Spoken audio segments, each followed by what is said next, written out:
네. 한 달 동안 잘 지내셨죠? 네. 그 다음에 오늘 처음 뵙는 선생님들도 계시고, 그 다음에 2기로 참여하셨는데 9월 워크숍을 못 들으셨다가 오늘 또 처음으로 함께 해주고 계시는 선생님들도 계십니다. 네. 그래서 제 소개를 잠깐 하고 이제 또 시작을 해보자면, 저는 피치마켓에서 일하고 있는 김예은이라고 합니다. 안녕하세요. 네. 그리고 지금 피치마켓 신은솔 매니저님이랑 오늘 이제 강의를 해주실 맹선호 에디터님도 여기 자리에 함께 하고 계시는데, 잠시 뒤에 또 소개를 드릴 수 있도록 하겠습니다. 네.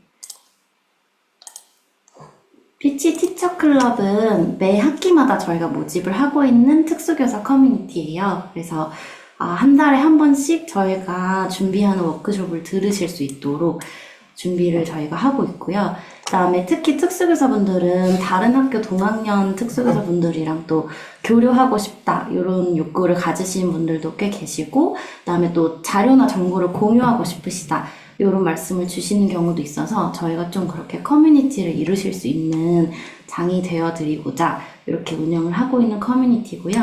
저번 달에는 저희가 쉬운 글을 활용한 주제 중심 수업 이야기를 좀 했었어요. 아마 들으시는 선생님들도 계실 것 같고요. 그다음에 오늘은 피치마켓이 아무래도 쉬운 글을 쓰는 기관이다 보니까 쉬운 글이라는 게 도대체 어떻게 쓰는 건지, 저희가 직접 쓰고 있는 에디터라고 부르는 분들의 이야기를 좀 선생님들이 많이 궁금해 하셔서 오늘은 그 주제로 준비를 했습니다. 아마 여기 계시는 분들 중에 저희랑 직접 협업을 해보신 경우도 있으신 분들도 계시고, 그 다음에 저희 쉬운 글 쓰기 약간의 워크숍을 들어보시면서 연습을 좀 해보신 분들도 계실 수 있어요.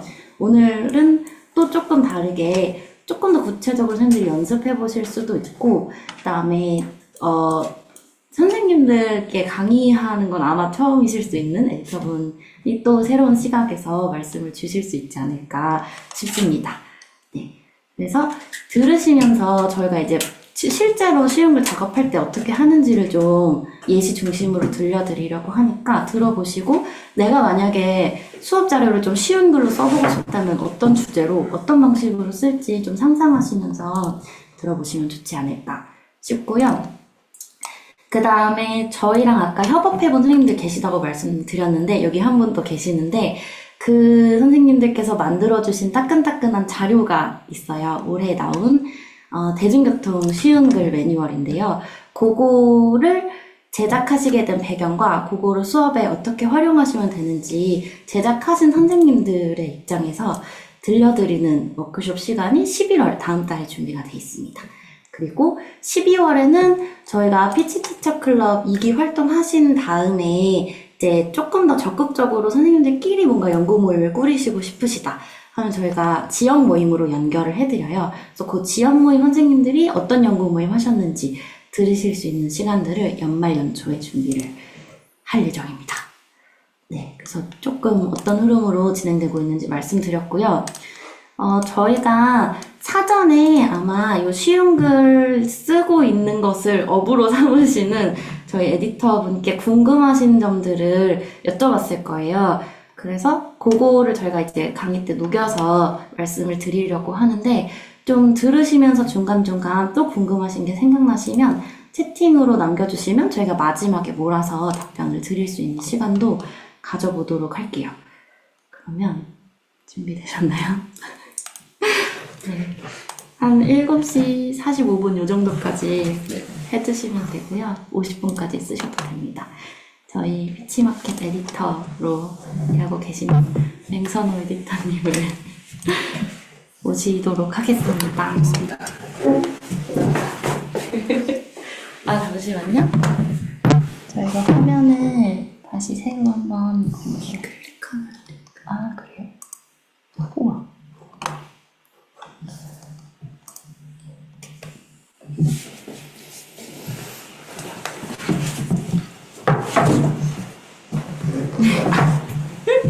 화면을 보시고 하시면 될 것 같아요. 네, 알겠습니다. 혹시 화면은 잘 보이시나요? 제가 가리시나요? 여기서 보셔도 돼요. 제일 중요한 부분인데. 네, 안녕하세요. 저는 PC 마켓에서 에디터로 일하고 있는 맹선호라고 합니다. 네, 반갑습니다. 선생님들 성함을 보니까 작년에 약간 통화하셨던 분들도 계신 것 같고, 또 매거진으로 또 작업 같이 하신 분들도 있는 것 같은데, 일단 제가 막 이런 강연이라 그래야 되나요? 강연은 아니지. 강연이에요. 네. 이런 게 너무나도 어색하기 때문에 네, 뭐 학생들 앞에서 이야기 많이 하신 선생님들이 보시기에 조금 어색하실 수는 있어도 그런 부분은 좀 양해 부탁드릴게요. 네. 그래서 일단 이번에 일단 쉬운 걸 작업기라고 해서 쉬운 걸 어떻게 쓰고 또 뭐 그 사전에 보내주신 질문들 보니까 뭐 되게 세부적으로 어떻게 쓰는지 이런 거 궁금해 하시는 분들도 많으셨던 것 같아요. 네. 그래서 저도 이걸 좀 선생님들께 어떻게 설명을 드리면 좋을까 좀 고민을 했었는데, 저희가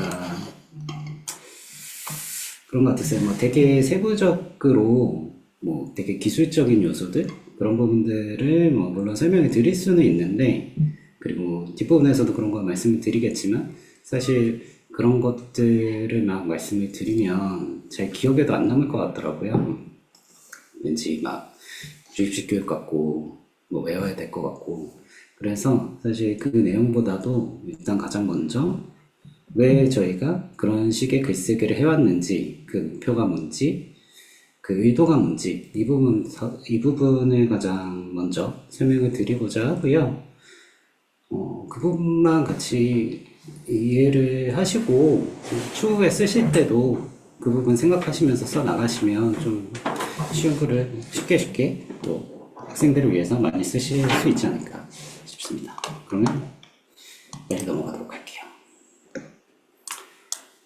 네, 그래서 오늘은 기본적으로 저희 쉬운 글 어떻게 쓰는지에서 대략적인 그런 부분들 말씀드릴 거고, 그 다음에 이제 맥락, 쉬운 글에서 중요한 파트인 맥락을 드러내는 부분, 수문 정보 찾아내는 관련 내용 말씀을 드리고, 그 이후에 약간의 저희 기술적으로 저희 뭐 어떻게 고치는지 예시로 한번 같이 이야기를 나눠보려고 하고요. 그리고 마지막에 Q&A 파트가 있습니다. 그러면 처음에 저희 쉬운 거를 좀 어떻게 쓰는지 말씀을 드릴게요. 일단 쉬운 글의 컨텐츠를 최종적으로 완성본이 나온다고 했을 때 결정되는 부분이 이제 크게는 약간 이렇게로 나눠봤어요, 이번에는. 그러니까 처음에는 이제 어떤 내용을 쓸 것이냐, 그리고 이 안에 뭐 우리 당연히 타겟이 정해질 것이고, 그 타겟이 읽는 독자가 이해할 수 있는 내용인지 필요한 내용인지 이런 다양한 내용들을 이야기할 것이고요. 그 다음에 이제 그 내용들을 어떻게 쉽게 쓸지 이제 각 개별 문장, 문단, 어휘 단위로 이렇게 글을 다듬는 과정이 있을 거고, 그 이후에는 마지막으로 약간 이미지가 있을 것 같아요. 그러니까 아마 저희가 만든 책이나 피치서가 보시면 아시겠지만 저희가 가능하면 많은 이미지 요소들을 좀 넣으려고 하는 편이에요. 그러니까 글만으로는 이제 완전히 이해하기가 어려운 부분도 있고, 또 이미지가 있어야 그래도 좀 흥미를 갖고 책에 관심을 갖고 내용을 읽을 수도 있을 것 같아서 저희는 쉬운 글이라고, 그러니까 글이라고 표현은 하지만 항상 사파든 사진이든 이미지와 함께하는 걸 완성이라고 보고 콘텐츠를 만들고 있습니다. 네, 그렇긴 한데 일단 오늘은 주로 내용에 대해서만 말씀을 드리게 될 것 같아요, 이 시간 안에. 네. 그리고 사실 이 뒷부분도 뒷부분이지만 이 앞부분이 가장 중요하다고 생각을 해서 아마 가장 많은 시간을 여기에 할애해서 말씀을 드리지 않을까 싶습니다. 네. 그러면 다음 내용은 이 부분인데, 이제 쉬운 걸 이제 내용을 정하는 부분인데, 여기에서 이제 세부적으로 주제를 정하는 것보다 먼저 우리 보통 그 비장애인 사람들은 정보를 어떻게 습득하고 이해하는지에 대해서 한번 생각해보는 시간을 가졌으면 좋겠어요. 그래서 이제 드디어 질문의 시간이 오늘 오프라인으로 유일하게 참여해주신 선생님께 이건 지금 온라인으로 보시고 계신 분들도 한번 생각해 보시면 좋을 것 같은데요. 이 사진을 보시고 여기가 어디인지 한번 말씀을 해주셨으면 좋겠습니다. 여기가 어떤 장소일 것 같은지.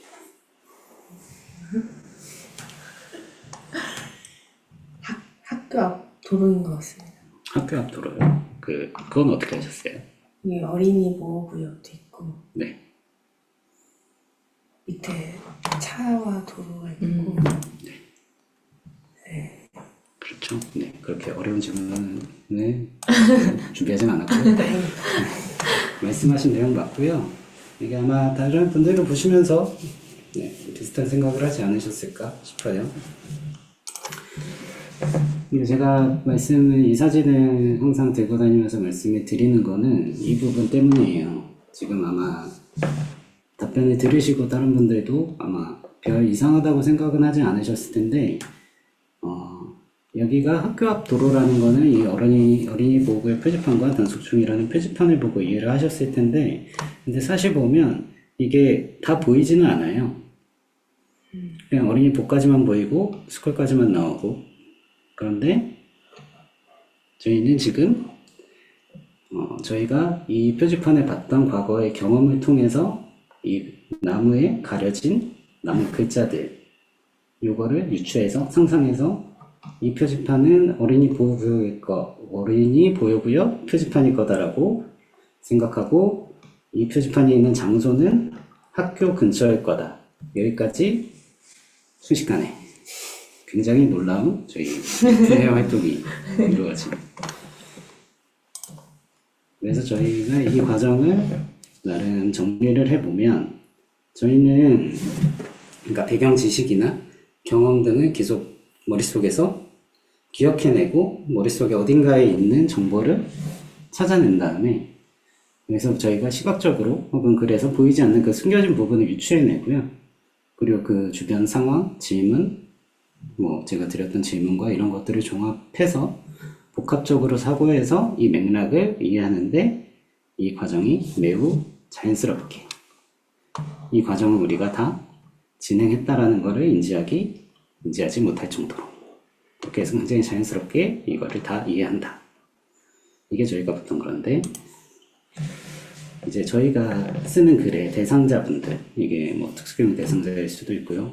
발달장애인, 경계선지능, 느린학습자 이런 분들 같은 경우에는 이 부분이 조금씩 다 힘들거나 어려워한다라고 저희는 보고 있어요. 그래서 과거에 단기 기억이든 장기 기억이든 경험한 적이 있고 들어본 적이 있다고 하더라도 그걸 이 상황에 맞춰서 기억해내고 끄집어내기 좀 힘들어할 수도 있고 이 숨겨져 있는 부분을 유추해내기 어려워할 수도 있고 그리고 이 모든 거를 다 종합적으로 머릿속에서 조립해서 복합적으로 사고하기도 좀 힘들고 그러다 보면 결국에는 맥락을 이해하기 힘들다. 예를 들어서 저희는 여기에서 이것만 보고도 여기가 학교 앞 도로라는 거를 바로 연상을 시켰는데 저희가 대상으로 하는 저희가 쉬운 글을 쓰는 대상으로 하는 분들은 이 사진을 보고 물론 학교 앞 도로라고 맞추는 친구들도 있을 수 있지만 그렇지 못할 친구들이 그러기 힘든 친구들이 있을 수 있고 저희가 쓰는 글의 목적은 이런 친구들이 이해할 수 있도록 하는 글을 쓰려고 하고 있어요. 그래서 이거는 제가 매거진 PC를 담당하고 있기 때문에 일부러 표지를 좀 가져와 봤고요. 그래서 저희가 쓰는 쉬운 글은 아까도 말씀드렸지만 이런 배경 지식이나 경험 등을 기억하지 못해도 숨겨짐을 유추하지 못하고 사고하지 못하고 맥락 이해하는 좀 힘들어도 이 전체 글을 읽으면서 맥락을 이해할 수 있도록 이 앞에 있는 것으로 보면 이 숨겨져 있는 부분을 그래서 다 끄집어내서 쓰려고 하는 편이다. 약간 이렇게 좀 말씀을 드리고 싶어요. 그래서 이런 부분 때문에 추후에 말씀드릴 뭔가 다양한 저희가 나름 지키고 있는 규칙이나 이런 부분들도 생기고, 그리고 간혹 선생님들이 저희 글을 보시기에 굉장히 같은 내용이 반복이 되고 또 필요하지 않은 부분들까지 설명하는 것 같은 게 약간 이런 목적 때문에 저희는 쉬운 글을 이런 방식으로 써온다. 이 말씀을 좀 먼저 드리고 싶었습니다.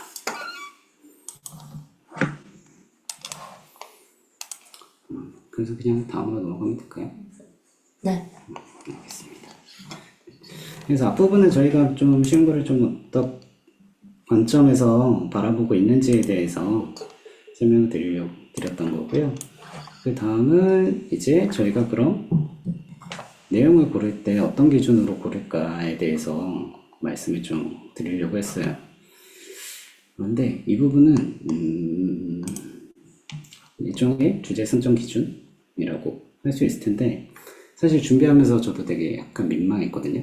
왜요? 그러니까 사실 크게 다르지가 않아요. 뭐 어떤 컨텐츠를 쓰시든 어떤 컨텐츠든 종류든 결국엔 다 어떻게 얘기하면 다 같은 기준으로 가는 게 아닌가 싶어가지고, 일단 가장 중요한 건 누가 볼 것이냐가 가장 중요할 거고요. 이게 저희가 책이든 영화든 방송 프로그램이든 뭐가 됐건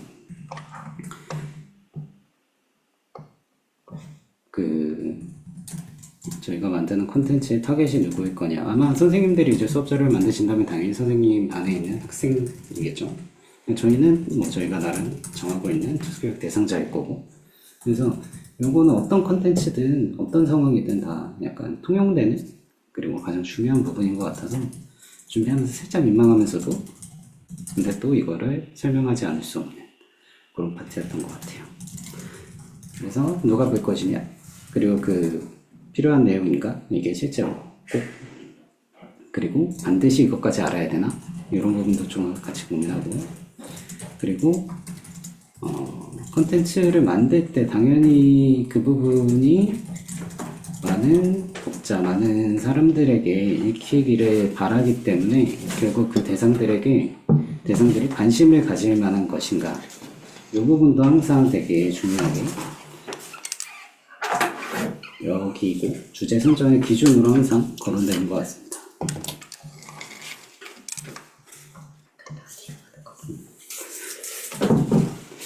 그리고 사실 제가 1, 2, 3, 4를 쭉 쓰면서도 결국에 제일 중요한 거는 딱 이거 누가 볼 것이냐, 이 부분이었던 것 같아요. 그러니까 필요한 거, 알아야 되는 거, 관심을 가질 만한 거, 이 나머지 부분들의 모든 기준이 1번이 되기 때문에 항상 이 어떤 컨텐츠를 만들든 그 컨텐츠를 누구에게 보여주고 싶은지, 그걸 기준으로 나머지도 다 정리가 되는 거라고 봐주시면 좋을 것 같습니다. 간혹 1번이 준비를 하다가 1번이 흔들릴 때가 있어요. 그러니까 미처 1번에 대해서 까먹고 있거나 아니면 1번을 모호하게 정하거나, 근데 그렇게 되면 2번, 3번, 4번 혹은 5번, 6번 이후에 추후 있을 많은 기준들이 우리 내에서 생각할 때 약간 결정 내리기 어려운, 그러니까 예를 들어 콘텐츠를 만드는 방향은 무궁무진하고 결과에 따라서는 A도 좋고 B도 좋을 수도 있는데, 그렇게 될 때 정할 수 있는 기준이 무엇이냐는 결국엔 1번이 흔들리면 그냥 A도 좋다 B도 좋다 하다가 그냥 결정할 수 없거나, 아니면 개인의 취향에 따라 결정이 된다거나 그런 일이 발생할 수도 있어서 좀 어떻게 보면 당연한 소리를 지금 괜히 길게 얘기하는 것 같지만, 어떤 거든 가장 중요한 건 누가 볼 것이냐, 요거로 이해를 해주시면 될 것 같고요. 요걸 기준으로 잠시 예시를 좀 보여드리면, 뭐 최근에 좀 보셨을지 모르겠는데 저희 최근에 매거진 피치 5호를 발행을 했고요. 최근이라고 하기에는 지난달인가요? 네, 9월달에 발행이 됐어요. 이 책을 기준으로 앞에 있는 내용들을 말씀을 드리면 일단 누가 볼 것인가? 저희는 이 책을 특수교육 대상자, 이 중에서도 좀 더 좁히면 중고등학생 플러스 초등학생.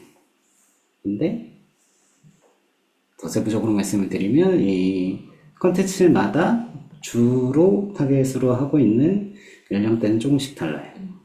어떤 거는 초등학생들을 중심으로 내용을 만들기도 하고, 어떤 글은 좀 중고등학생들이 법한 글로 가정하고 작성하기도 하고요.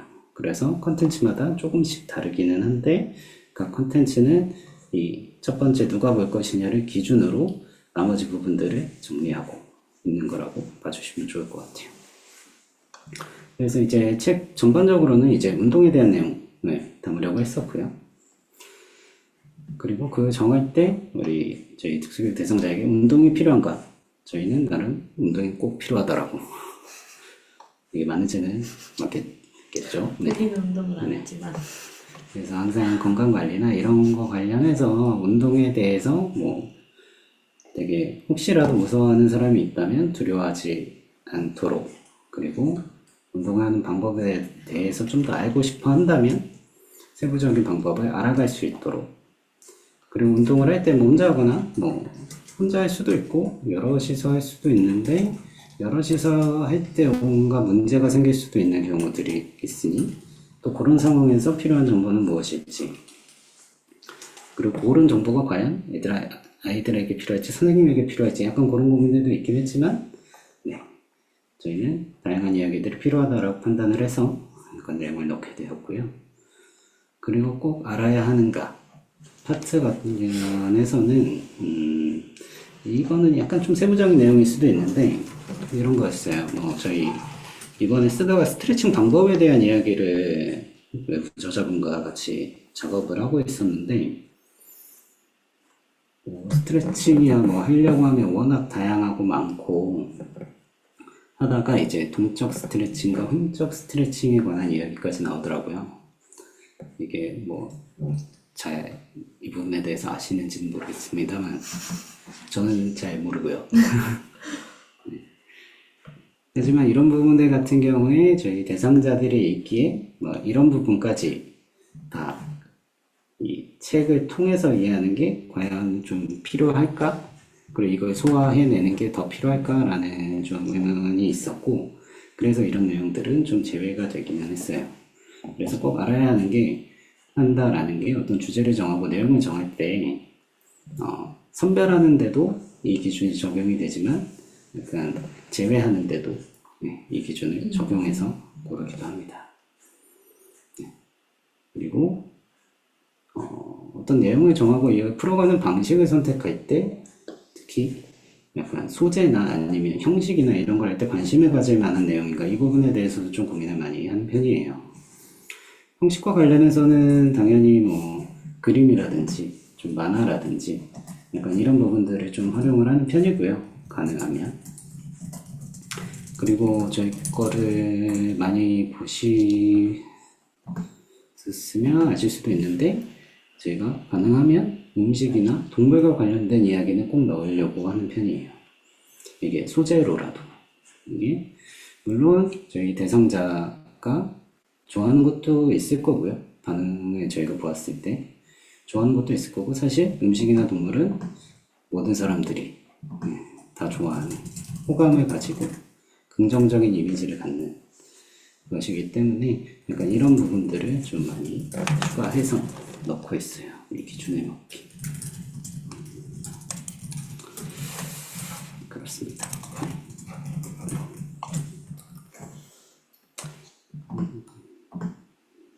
네. 그래서 다음은 앞부분은 이제 저희가 준비한 거, 저희가 어떻게 하는지 대략적인 거 말씀을 조금 드렸고요. 이번에는 약간 사례 케이스 확인 같은 개념으로 아까 맨 처음에 말씀을 드렸던 약간 맥락을 드러내는 글 쓰기, 숨은 정보가 무엇인지 찾아내서 하는 거, 이 부분에 대해서 한번 같이 보면서 이야기를 해보려고 합니다. 일단 어떤 정보가 숨어 있을지 이 부분인데, 여기는 읽어주시겠습니까? 아, 잠시만요. 지금 선생님들 소리 잘 들리시죠?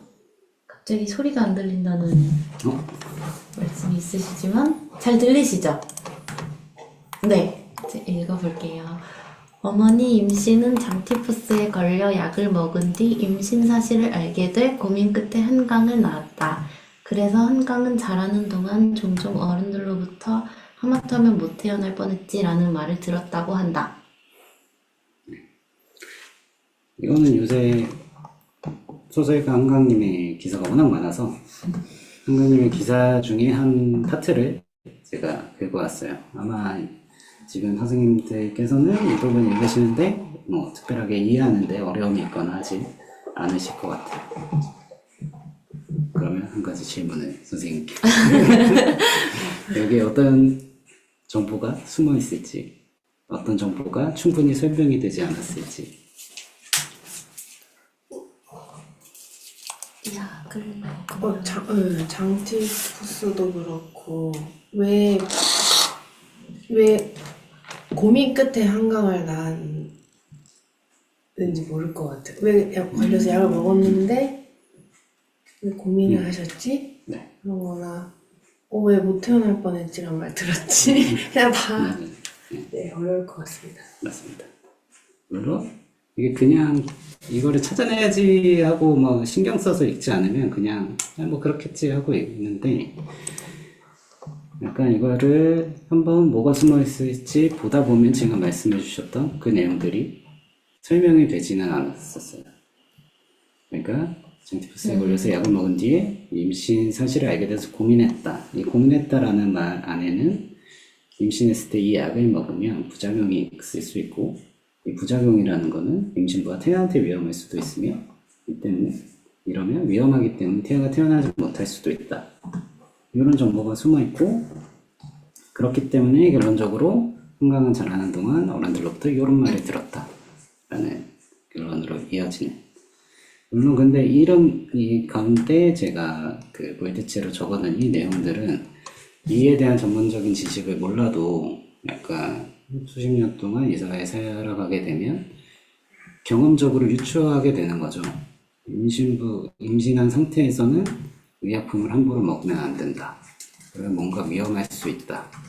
그렇기 때문에 장티푸스 약이 위험한지 뭔지는 모르겠지만 주변의 어른들이 이런 말을 했다라는 걸 통해서 약 먹으면 위험할 수 있겠구나라는 거를 자동으로 저희는 연상하는 그런 거라고 보시면 좋을 것 같습니다. 그래서 저도 이거 내용을 쓸 때 사실 찾아봤어요. 장티푸스 약이 실제로 부작용 위험이 있는지. 있나요? 뭐 있다고 하는 거 같아요. 네. 그래서 이런 거 하나만 더 한번 해볼게요. 이번에는 제가 읽어보겠습니다. 네. 이것도 최근 한강과 관련된 한강 소설가님과 관련된 기사의 한 문장이었고요. 한국 최초로 노벨 문학상을 받은 소설가 한강과 관련 포상금 전부를 독도 평화를 위해 기부한다는 주장이 최근 온라인상에 퍼지고 있다. 이런 말입니다. 노벨 문학상을 받으면 돈을 받는다. 갑자기? 네. 갑자기 정답을 말해버리시면 질문하신다. 맥락적으로 질문이 담겨 있는 줄 알았어. 물론 여기에 다른 기타 또 숨겨진 정보들이 있을 수 있어요. 그런데 지금 제가 이 문장을 처음에 기사를 보면서 들었던 생각은 노벨 문학상을 받으면 포상금을 받는다라는 게 너무 전제로 깔려 있어서 아예 언급조차 되어 있지 않은. 그리고 사실 언급을 하지 않아도 이렇게 문장을 써버리면 문학상 받으면 포상금도 받는 거구나 라고 그냥 바로 유추해버리는 저희는. 그런데 쉬운 글을 쓸 때는 저희가 쉬운 글을 쓸 때는 이런 정보들이 생략되지 않도록 최대한 다 끄집어내서 우리가 또 자동으로 유추해서 생략해낸 정보가 뭔지 찾아내는 과정을 거치기도 하고요. 글을 쓰면서. 그래서 이런 숨어있는 것들을 다 끄집어내다 보면 글적으로만 봤을 때는 되게 약간 밋밋하고 재미없고 조금 세련되지 않은 글이 나올 때도 많아요. 그런데 저희는 물론 이런 거 다 끄집어내면서도 그런 저희 한강 소설가님처럼 굉장히 훌륭한 글을 쓰면 좋겠지만 네. 저희는 아직 문학상을 받을 정도는 아니기 때문에 그런 부분은 조금 어려움이 있고요. 다만 그래서 이런 부분 때문에 저희가 쓰는 글이 지금 그동안 선생님이 보셨던 것처럼 그런 형태로 나오고 있다라고 봐주시면 좋을 것 같아요. 그래서 이런 부분들 한번 네. 숨어있는 정보 찾아내는 거는 약간 이런 거다라고 몇 개 같이 한번 보려고 했었고요. 그리고 또 어떻게 보면 이 파트를 저도 준비하면서도 되게 좀 고민도 많이 되고 했는데 작업기 좀 어떻게 작업하나? 이걸 또 어디서부터 어디까지 어떻게 설명을 드려야 될까? 라고 좀 고민도 되긴 했는데 일단 어떻게든 설명을 해보도록 하겠습니다. 일단 큰 순서는 이렇게 될 것 같아요. 어떤 주제든 간에 네. 최대 그러니까 세부 주제라고 하면 이게 세부 주제라기보다 그냥 글의 주제라고 생각해 주시면 될 것 같아요. 어떤 메시지를 전하는 컨텐츠를 만들려고 하는지 그걸 먼저 정하고요. 그 다음에 그 주제를 잘 전달하기 위해서 어떤 형식으로 컨텐츠를 만들지 이 방향을 정할 거고요. 그 방향이 정해지게 되면 이제 실제 원고 작업에 들어가게 될 거고 그리고 원고 작업이 마무리되면 저희가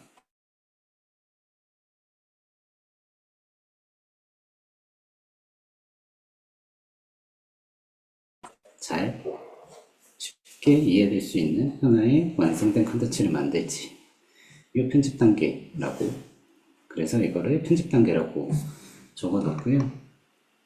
크게는 4가지이고 근데 일종의 이 4가지를 이 지금 색깔로 표현한 2개로 앞뒤로 나눠볼 수도 있을 것 같아요.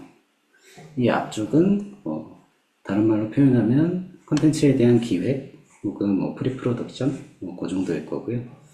그리고 실제 원고와 편집은 여기는 실제 제작 단계 이렇게 나눠질 거고 어떤 컨텐츠든 마찬가지겠지만 기획이 제대로 안 돼 있으면 이제 원고나 편집 작업할 때 무수한 수정의 과정을 거치게 됩니다.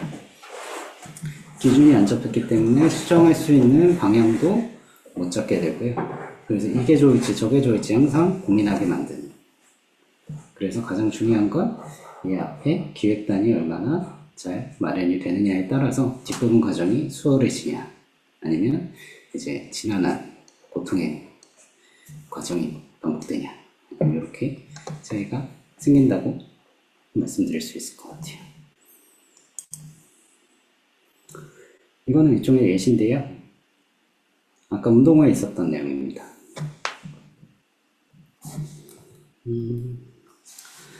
보신 분들도 있을 거고 아닌 분들도 계실 거고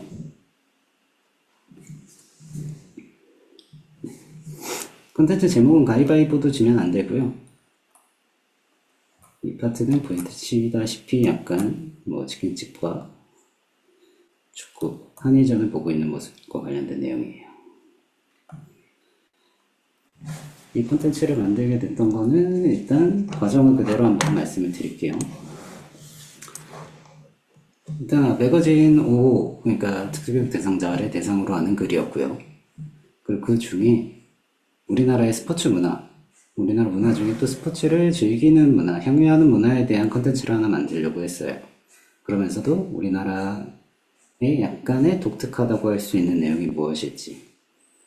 그렇게 돼서 약간 후보를 뽑아봤을 때, 프로야구에 대한 인기도 있을 거고요. 그러니까 FC 코리아라고 하면 축구를 좋아하는데 그러니까 프로축구가 아닌 국가대표팀에만 관심을 갖는 약간 그런 거를 FC 코리아라고도 하는데 그런 부분도 있을 거고 한일전 항상 특수하다고 하는 그 한일전에 대한 내용도 있을 거고 거리 응원이나 이와 같은 응원 문화에 대한 이야기도 할 수 있었고 다만 이 수많은 내용들 중에 꼭 알아야 되는 거라고 한다면 그 중에 하나를 한일전으로 꼽았었습니다. 아무래도 한일전이 뭐 역사적인 이야기들이나 그리고 살아가면서 여러 가지 상황에서 한 번씩은 꼭 들어볼 만한 내용이라고 생각을 했어요. 한일전이라는 단어가 사실 스포츠만이 아니라 어떤 각 분야, 어떤 분야에서도 한국이랑 일본이랑 붙으면 일단 한일전이라고 네이밍을 붙이는 경우들도 있기 때문에 이런 말이 왜 나오는지에 대해서는 한번 알아야 되지 않을까라는 생각으로 한일전에 대한 컨텐츠를 만들기로 결정을 했었고요. 그 다음에 형식에 대해서 고민을 했습니다. 저희가 매거진이나 피치 서거나 이런 글을 쓸 때, 컨텐츠를 할 때 되게 여러 형태의 글을 써요. 그냥 쭉쭉쭉 관련 내용을 설명하는 글도 쓰고요.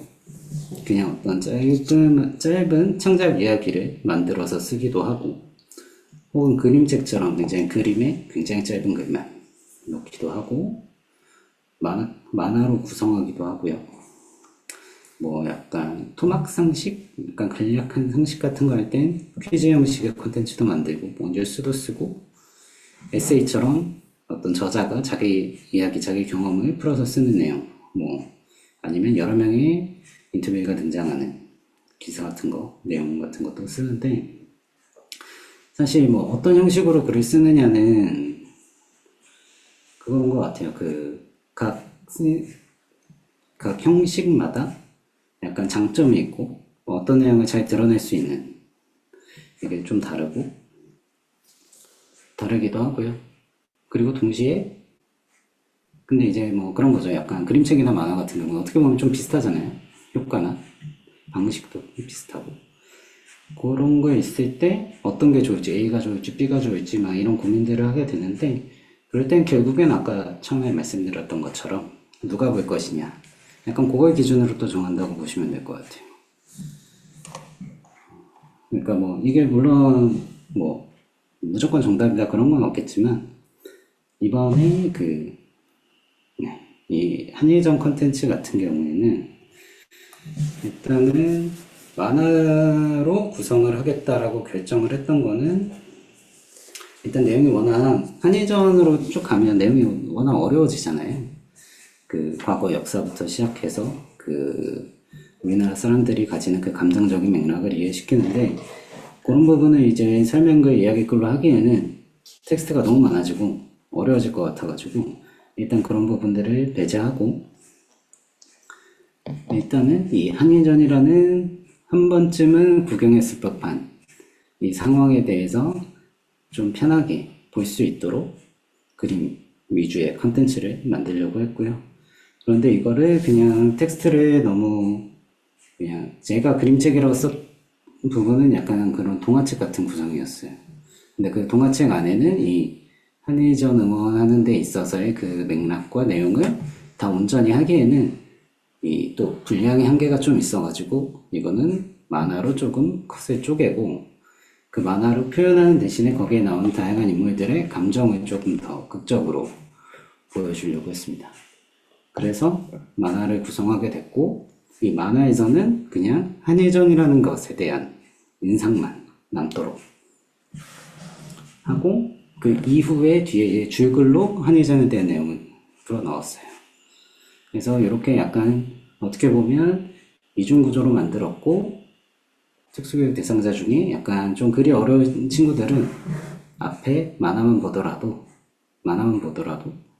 한일전이라는 게 뭔지, 그리고 사람들이 이때 어떻게 반응하는지 그 정도 개념만이라도 알 수 있도록, 그리고 약간 줄글을 글에 좀 더 익숙하고 줄글을 잘 읽을 수 있는 친구들은 뒤에 한일전의 배경에 대한 설명까지 읽으면서 한일전이 우리나라 사람들한테 어떤 의미인지 알 수 있도록, 이렇게 약간 이중구조로 콘텐츠를 구성했다. 이렇게 한번 말씀을 드릴 수 있을 것 같아요. 그러고 나서 이렇게 기획을 마치면 이런 원고 과정을 거치고요. 기획을 잡아도 계속 고치고 수정하고, 편집본 나와도 또 수정하고, 약간 그런 과정을 거칩니다. 그렇게 해서 뭐 이건 그냥 네, 페이지만 나온 건데 이거 최종 편집본이 나오면 이런 식으로 마무리가 된다라고 봐주시면 될 것 같아요. 그래서 이거는 이제 저희가 이 편의점 콘텐츠를 어떤 식으로 만들게 되는지 순서들을 좀 보여드리려고 했던 거고요. 그 다음에는 여기 원고 파트에서 저희가 쉽게 쓰려고 할 때 좀 어떤 부분들 신경 써서 하는지 어떻게 보면 약간 기술적인 부분들이라고 말씀을 드릴 수 있을 것 같아요. 그래서 근데 막 이걸 뭐 외우시라고 할 건 아니고요, 당연히. 그리고 이런 부분들이 나오게 된 계기는 아까도 제가 오늘 계속 말씀을 드리고 있지만 그 맥락을 끄집어내고 그리고 잘 이해시키는 글쓰기를 하려고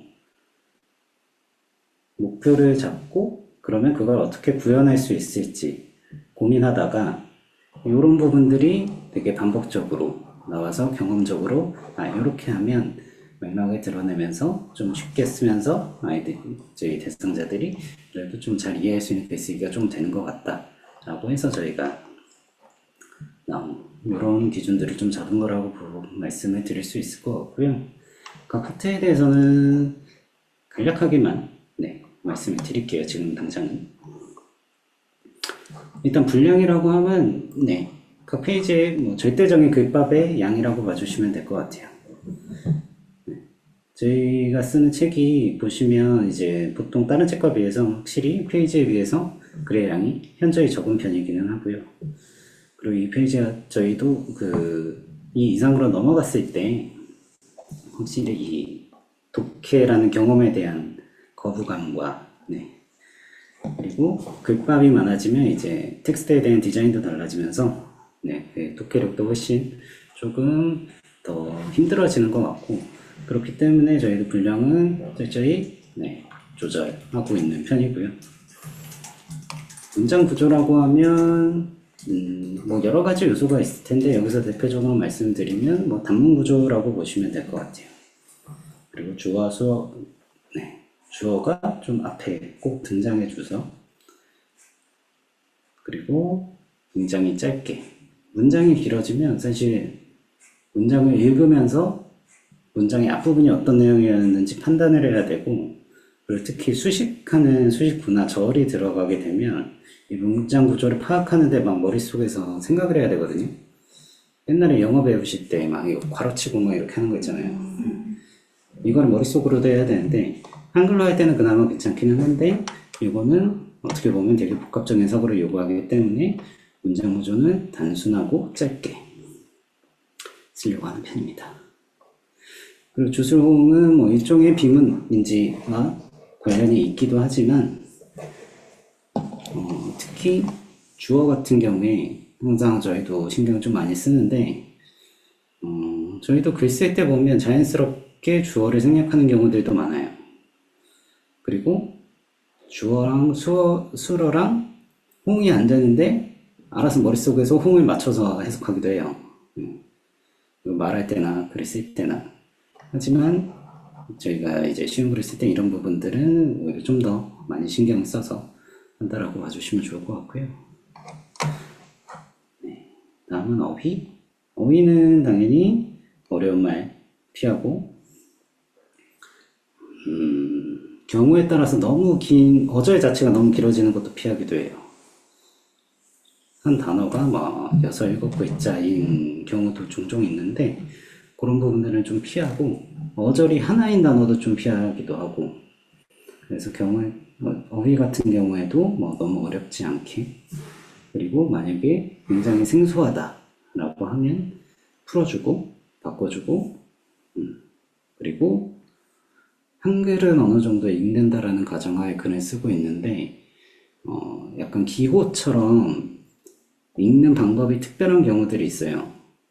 그러니까 최근에 518이라든지 419라든지 이거는 어떻게 보면 숫자의 기호기는 한데 저희는 이제 어떻게 읽는지는 다 알잖아요. 그리고 몰라도 4.19 표기가 어떻게 되는 간에 뭐 4.19 혁명이 붙거나 5.18 광주민주화가 이렇게 붙으면 알아서 저희는 그걸 다 이해하는데 5.18이라는 거를 뭐 어떻게 읽을지는 우리는 알 수 없기 때문에 그런 거는 읽는 방법도 같이 적어주는 편입니다.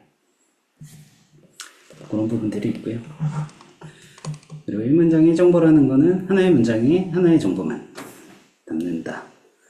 이 기준을 맞추려고 하고 있고요. 이거는 문장 구조와도 함께 연결되는 파트예요. 그리고 하나의 문장에 2개의 정보가 있으면 높은 확률로 문장을 쪼갤 수 있습니다. 그런 경우들이 있다고 봐주시면 좋을 것 같고요. 네, 맞춤법 당연히 저희 좀 체크하고 원고에서 등장인물 같은 경우에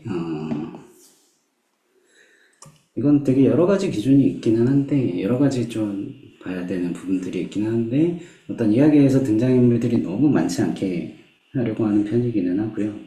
사람이 많아지면 네, 각 사람에 대해서 계속해서 기억해내야 되는 부분들도 있기 때문에 오히려 더 혼란스럽고 이 사람은 누구였지? 라고 다시 헷갈리고 앞을 다시 체크해봐야 되는 경우들이 생길 수도 있어서 등장인물의 수 또한 약간 적정 수준으로 제한하고 있다 라고 이해해 주시면 좋을 것 같아요. 그리고 나머지 부분들은 네, 맥락을 생략하지 않고 다 드러냈는지 그리고 비문인지 아닌지 이런 부분들 그리고 이 외에도 수많은 몇 가지들을 원고를 써가면서 계속 체크하고 잘못된 부분 없는지 확인하고 수정하는 과정을 반복한다. 이렇게 봐주시면 좋을 것 같아요. 그래서 이런 부분들만 얘기하면 재미도 없고 하니까 몇 가지 연습으로 한번 해볼 만한 것들 가져왔습니다. 이거는 그냥 뭐랄까요? 소리. 도자기는 처음 봐요. 이 문장은 고쳐야 되고요. 실제로 저희 작업하면서 나왔던 문장이고요. 뭘 고쳐야 되지?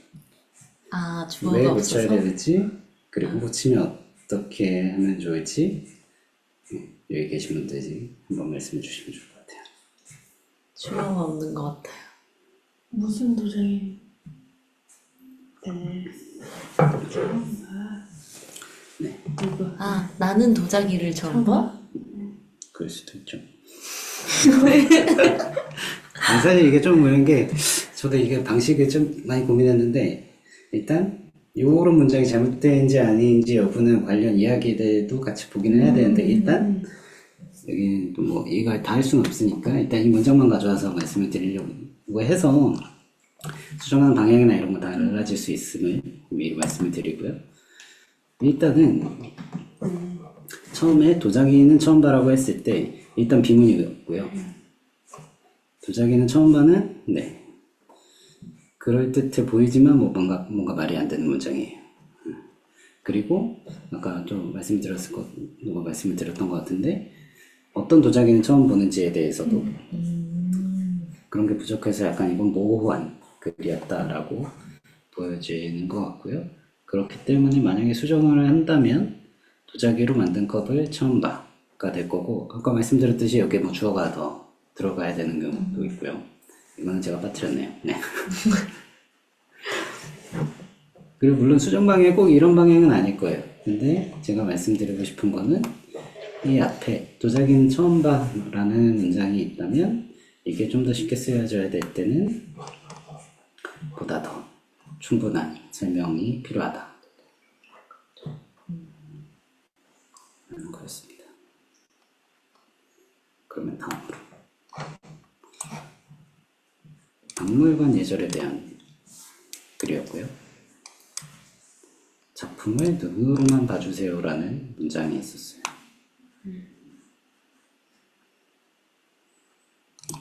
이거는 뭐가 잘못됐어요? 잘못됐나? 아니. 추가하면 좋을 것 같아요. 뭘 하지 말고 네. 눈으로만 봐줘. 무엇을 하지 말고 눈으로만 보다. 그런 부분일 수도 있고. 혹시 다른 분들은? 왜 안 너무 축하해요. 왜 항상 눈으로만 봐야 되는지. 이것은 저의 작업기인데요. 뭔가 하지 말아라 라는 걸 피하기 위해서 긍정적으로. 하다가 이렇게 네. 나온 오히려 문장이라 추상적으로. 아. 그걸 염두에 두고 선생님도 한번 생각해 주세요.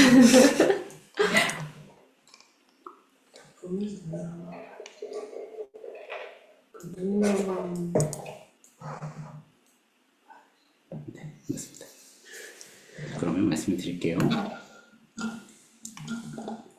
이럴 때 약간 선택의 문제가 되긴 하는데 일단 눈으로만 보라는 거는 일단 모호한 설명은 맞아요. 모호하고 어떻게 보면 제 기준에서는 되게 비문이라고 생각해요 저는. 그러니까 보는 건 눈으로밖에 못하니까 어차피. 네. 보는 거는 눈으로만 볼 수 있고 다른 걸로 본다라는 거는 이거는 일종의 은유나 비유 이런 표현이고요.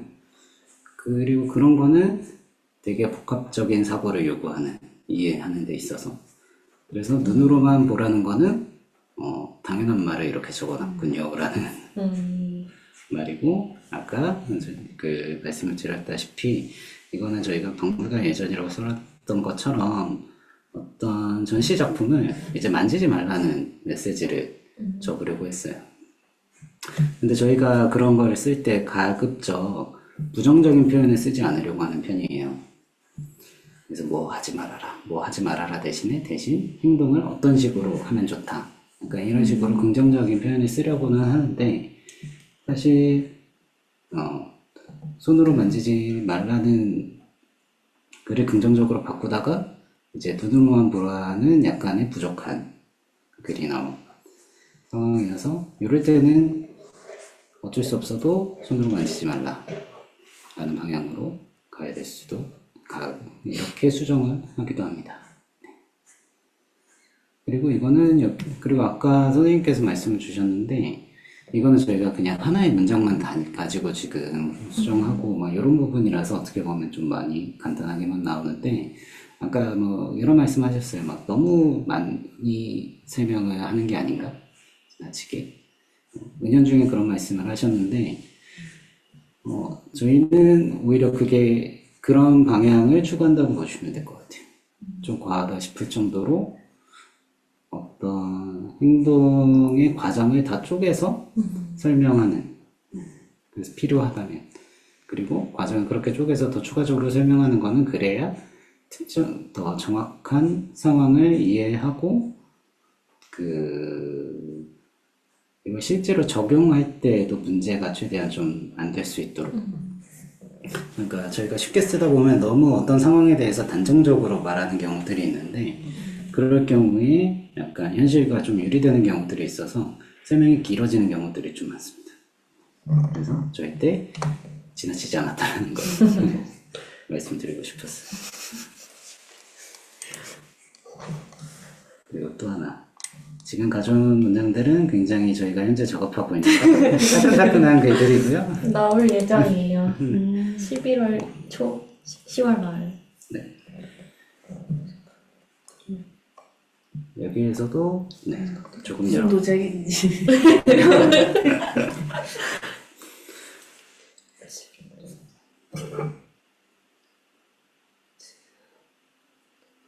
상황을 말씀드리면 상황을 네, 알아야 될 것 같습니다. 뭔가 도윤이랑 지우랑 지금 도자기를 만들고 있는 거예요. 네. 도자기를 만들고 있는 상황이었는데 아, 공방에서 도자기를 만들고 있는데 도윤이는 능숙하게 잘 도자기를 만들고. 만들었습니다. 그런데 지우의 지우는? 표정은 좋지 않았습니다. 마음대로 잘 안 돼서 표정이 안 좋았나요? 네.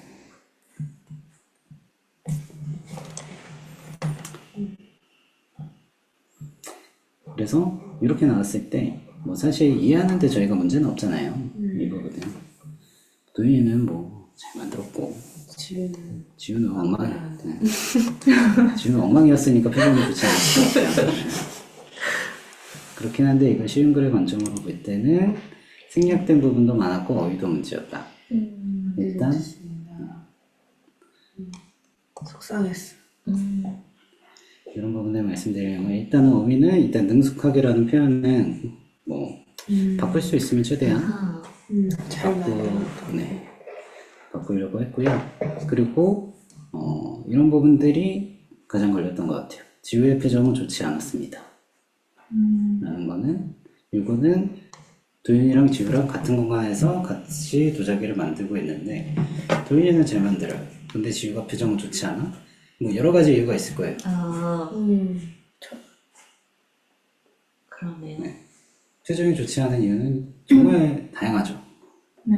근데 지금 문장을 이렇게 앞에 능숙하게 도윤이는 능숙하게 만들었다, 지우의 표정은 좋지 않았다라고 하는 거는 지우도 도자기를 만들었다라는 가정하에 쓰여지는 문장이고, 그렇게 자연스럽게 이해되도록 배치를 했고, 읽는데 사실 이해하는 데는 문제는 없지만 이걸 잘 풀어서 줄 때는 지우도 옆에서 도자기를 만들고 있었고, 하지만 지우는 도윤이랑 다르게 잘 만들지 못했고, 그래서 표정을 찡그렸다. 사실 표정이 좋지 않았다라는 것도 모호한 설명이기는 합니다. 그리고 여기에서 사실 표정이 찡그렸다 해서 더 길어지면 지우는 속상했다. 이 감정이 무엇인지 서럽게 네, 그렇게까지 갈 수도 있죠. 네. 그래서 약간 이런 두 문장에서도 쪼개고 더 늘리게 되면 네 문장, 다섯 문장 이렇게 더 늘어날 수도 있다는 점, 이런 거를 좀 말씀을 드리려고 했습니다. 네. 또 하나 더. 설명 괜찮구나. 기준은 유행을 따라가는 멋쟁이가 된 것 같아서 기분이 좋아졌습니다. 이거는 뭔가 되게 기주라는 캐릭터가 어떤 유행하는 거를 한번 해봤고, 그 유행하는 거를 하면서 자기가 멋쟁이가 된 것 같아서 기분이 좋아졌다라는 문제입니다. 문장이 너무 긴가요? 네, 굉장히 길죠. 네. 같아서에서 끊어져요. 따라가는 게 멋쟁이라고 생각했다. 그래서 기분이 좋아졌다로 따라가면 좋을 것 같습니다. 예. 굉장히 정확하게. 혹시 들리시나요? 이 선생님 말씀하시는 거. 안 들릴 수도 있을 것 같아요. 오늘 참여해주신 분이 관련해서 답변을 좀 같이 해주고 계세요. 이렇게 해서 말씀을 드렸고요. 이건 못합니다. 죄송합니다. 단장 구조가 아니라 문장 구조고요. 생략된 부분도 있었고. 이런 거예요. 일단 이 문장을 이제 쉽게 풀어야 된다라고 했을 때, 일단은 짧게, 그리고 한 문장에 하나의 정보만. 일단 기준은 유행을 따라 했습니다. 무엇인지 모르겠지만. 그리고 이 사람들이 기준을 칭찬하고, 근데 칭찬한 내용이 멋지다라고 말한 거고, 그리고 기준은 이 소리를 들었기 때문에 스스로 멋쟁이가 된 것 같았고, 그렇기 때문에 기분이 좋았습니다. 이거는 약간 이런 방식대로 풀어서 썼고요. 그리고 만약에 유행에 따라, 지금 아까도 얘기하셨다시피 유행에 따라가는 것이 멋쟁이가 된 것 같다, 이 부분을 어떤 구조로 푸느냐에 따라서 문장의 내용은 달라질 수도 있을 것 같아요.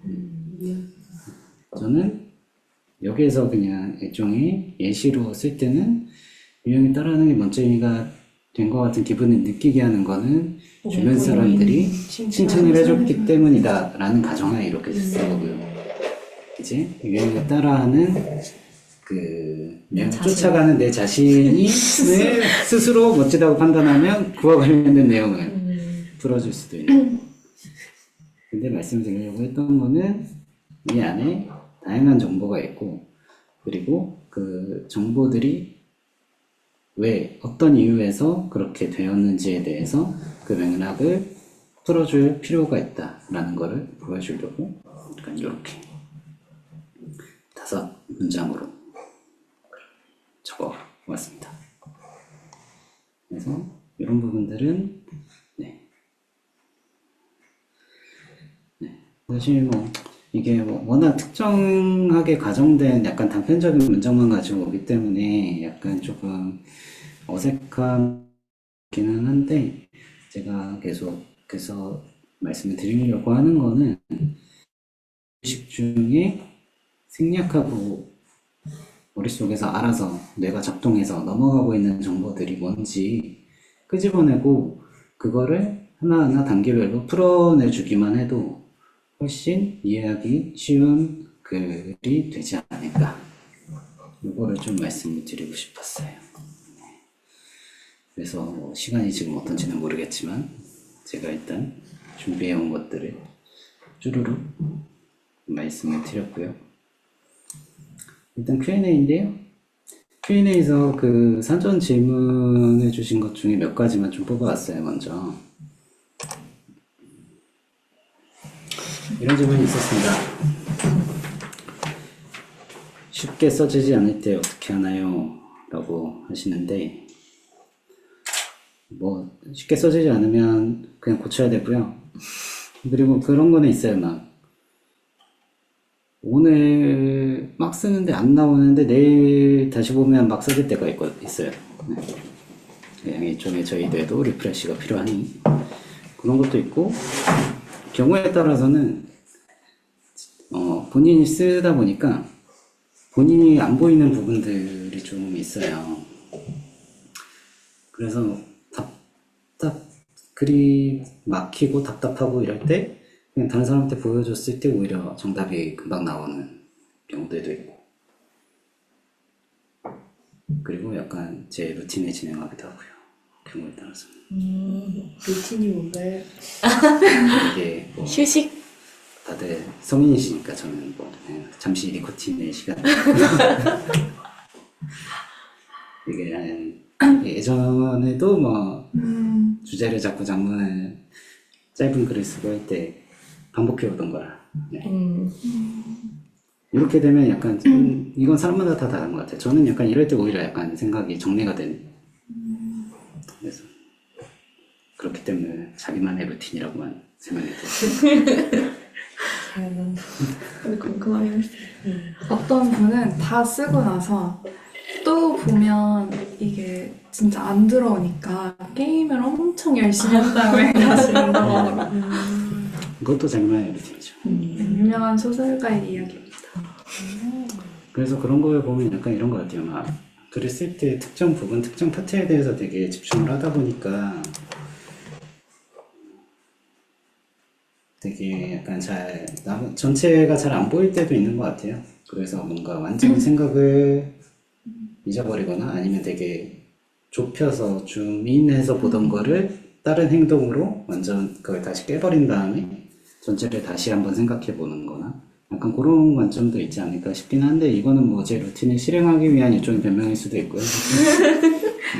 저희 다음 질문 가기 전에 네. 채팅창에 올라온 거 한번 봐주실 수 있을까요? 네.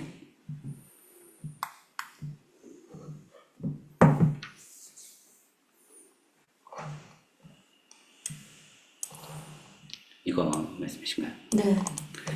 네, 백화경님께서 발달장애 아이를 키우는 책이 아이의 나이나 수준에 따라서 나눠지나요? 라고 질문을 해주셨고요. 이건 어떤 맥락이라고 봐야 될까요? 저희 지금 쓰고 있는 책을 얘기하시는 게 아닐까 싶어요. 네, 알겠습니다. 근데 약간 저희가 나이나 수준이라고 하기에 워낙 개개인의 특성이 달라서 뭐 어떤 뭐 나이나 어떤 수준에는 이 책이 낫다 뭐 이렇게 말씀드리기는 좀 많이 어려운 것 같아요. 네, 그렇긴 한데 그래서 지금 뭐 자녀분의 나이나 학생들의 나이 수준을 기준으로 말씀드리기는 조금 어렵고, 그냥 저희가 제작하는 컨텐츠들의 약간 수준이 약간 다른 정도? 그것만 대신 말씀을 드릴게요. 그러면 그 책을 보시고 자녀분에게 맞는 거를 찾아가시는 게 더 맞지 않을까 싶은 생각은 들고요. 일단은 저희가 기본적으로 현재 느린학습자 배드쟁이 대상으로 만드는 싱글 컨텐츠 중에 가장 어려운 거는 매거진 피치, 그리고 과거 월간 피치서가 라고 보시면 될 것 같고, 가장 어렵다기보다 그걸 한 중간 정도, 저희가 만드는 것 중에 그걸 중간 정도라고 봐주시면 될 것 같고요.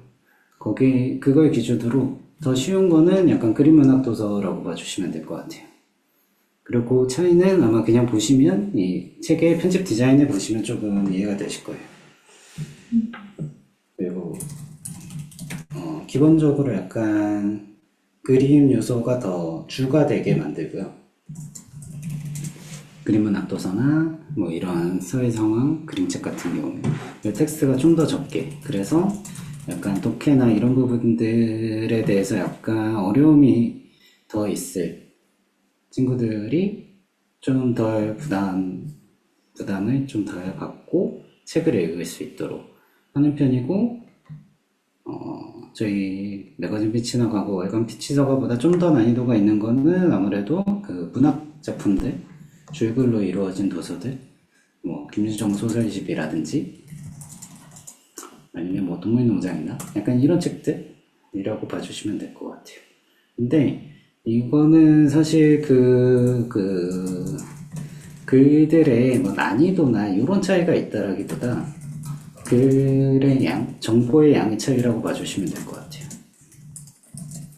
그래서 뭐 쉽게 쓰는 뭐 글의 방식이나 아니면 이런 거는 동일한 조건을 적용을 하지만 어떤 책은 글을 좀 더 적게 하고 그림들만으로도 좀 더 잘 보고 따라갈 수 있게, 그리고 매거진 피치나 이런 거는 조금 균형적으로 하는 편이고, 그것보다 더 많은 정보를 담아야 되는 문학 작품이나 이런 파트들은 그 텍스트가 훨씬 더 많이 들어가요. 그런 거에 따라서 달라지기 때문에 이런 책들 중에 한번 하나 보시고 자녀분에게 맞는 수준의 책이 어떤 건지 한번 보시는 게 어떨까 싶습니다. 제대로 제가 답변을 드렸는지 모르겠습니다만, 네, 그렇습니다. 그러면 다음으로 넘어가면 될까요? 네. 그 다음에 사전 질문에 나왔던 것 중에 하나인데요. 추상적인 개념을 알려줄 때 꿀팁이 있나요? 라고 말씀을 주셨고, 네, 뭐 저도 꿀팁을 찾고 있고요. 추상적인 개념은 네, 정말 딱히 없는 것 같아요. 꿀팁이라고 할게. 결국에는 그 추상적인 개념을 설명할 수 있는 상황을 만들어서 이야기로 풀어낸다라고 봐주시면 될 것 같습니다. 예전에 뭐였죠?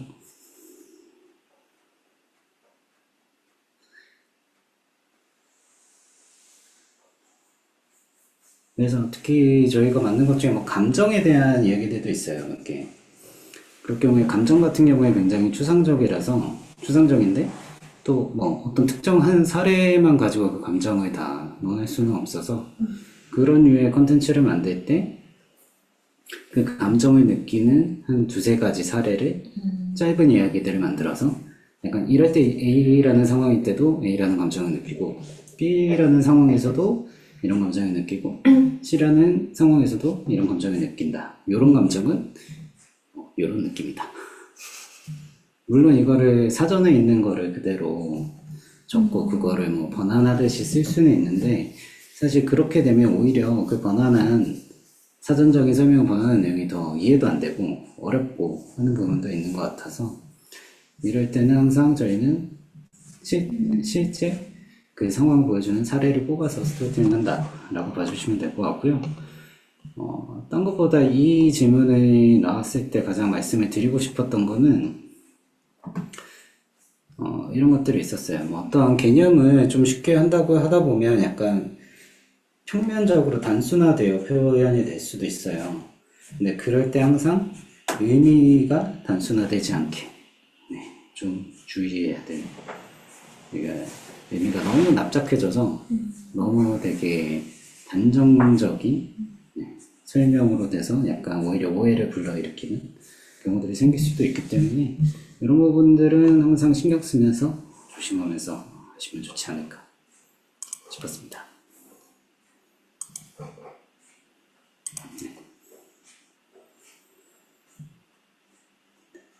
그리고 문장을 쉬운 걸로 재구성할 때 가장 고려하는 부분이 무엇일까요? 라는 질문이었고요. 네, 일단은 처음에는 일단 그 정보의 양을 다시 한번 정리하는 것 같아요. 한 문장이나 한 문단이라고 해도 여기 안에 정보가 뭐 얼마나 들어있을지는 한번 생각해보고 다 쪼개봐야 알 수는 있을 것 같아요. 그래서 그런 부분들이 뭐 아까 뭐였죠? 그 사례로 나왔던 되게 멋쟁이. 예. 그것도 그 안에 되게 여러 가지 의미가 있고 어떤 상황인지에 따라서 해석이 달라지는, 그렇기 때문에 일단 정보의 값을 정리를 하고요. 그리고 그거를 다 이제 풀어서 적어둔 다음에 거기 안에서 이제 문장 구조를 단순화하고요. 필요한 경우에 너무 과하다 싶은 정보들은 당연히 빼고 제외하고 그런 과정도 거치고, 그렇게 글을 만들어 둔 다음에 이 글을 읽는 대상을 고려해서 어떤 이미지가 필요한지 그것도 같이 본다고 생각해 주시면 될 것 같아요. 그리고 만약에 이게 굉장히 약간 아동, 초등학교 저학년이다 하면 그림체도 달라져야 될 것이고, 이게 만약에 중고등학교 혹은 성인이다 하면 이게 일러스트가 좋을지, 아니면 일러스트의 그림체도 달라질 수도 있고요. 아니면 차라리 실제 사진이 나오는 게 그 대상들한테는 좀 더 적합한 이미지일 수도 있고요. 그리고 혹은 어떤 경우에는 이미지가 들어가지 않는 게 좋을 수도 있고, 대체로는 이미지가 들어가는 게 좋기는 하고 그렇습니다. 그래서 바꿀 때는 내용 정리나 내용 구성, 그리고 항상 이 설명을 보강할 수 있는 이미지가 무엇인지 여기까지도 같이 고민하는 편이고요. 앞으로 쉬운 걸 만드실 때, 그리고 쉬운 걸 쉽게 뭔가 설명하고 자료를 만드실 때도 항상 이런 부분들 고려해 주시면 좋을 것 같아요. 맞습니다. 네, 그리고 지금 이렇게 혹시 더 추가적으로 질문하실 게 있으시면. 근데 혹시 마이크를 켜고 말씀해 주셔도 되고요. 곧 1부가 마무리될 예정이라 그 오픈 강연으로 들으셨던 분들은 지금이 질문을 하실 수 있는 마지막 기회일 수 있다는 점도 함께 말씀을 드려봅니다.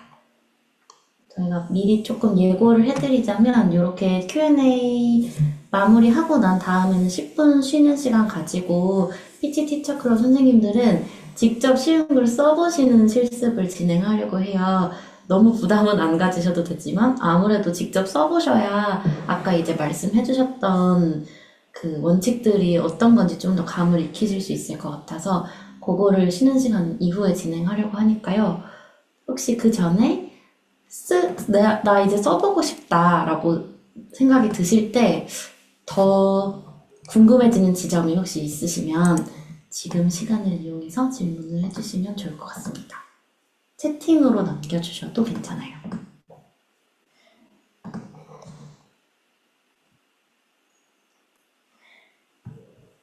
설명이 완벽했던 것이 아닌지. 완벽했어요. 네, 그러면 저희 강의는 1부는 일단 이렇게 마무리를 하도록 하고요. 고생해주신 맹선호 에디터님 감사합니다. 네, 혹시라도 미처 질문하지 못하신 것들이 있으시면 쉬는 시간 이용해서 채팅으로 남겨주시면 저희가 확인하고 답변 드릴 수 있도록 하겠고요. 지금 시간이 8시 15분이라 PC 티처 클럽 선생님들께서는 25분까지 돌아와 주시면 되고, 오실 때 빈 종이나 한글 파일이나 이렇게 문서 작업하실 수 있는 것들 준비해서 오시면 좋을 것 같습니다. 그리고 오픈 강연으로 참여해주신 선생님들께서는 자유롭게 퇴장을 해주시면 되겠습니다. 긴 시간 들으시느라 고생 많으셨습니다. 감사합니다. 감사합니다.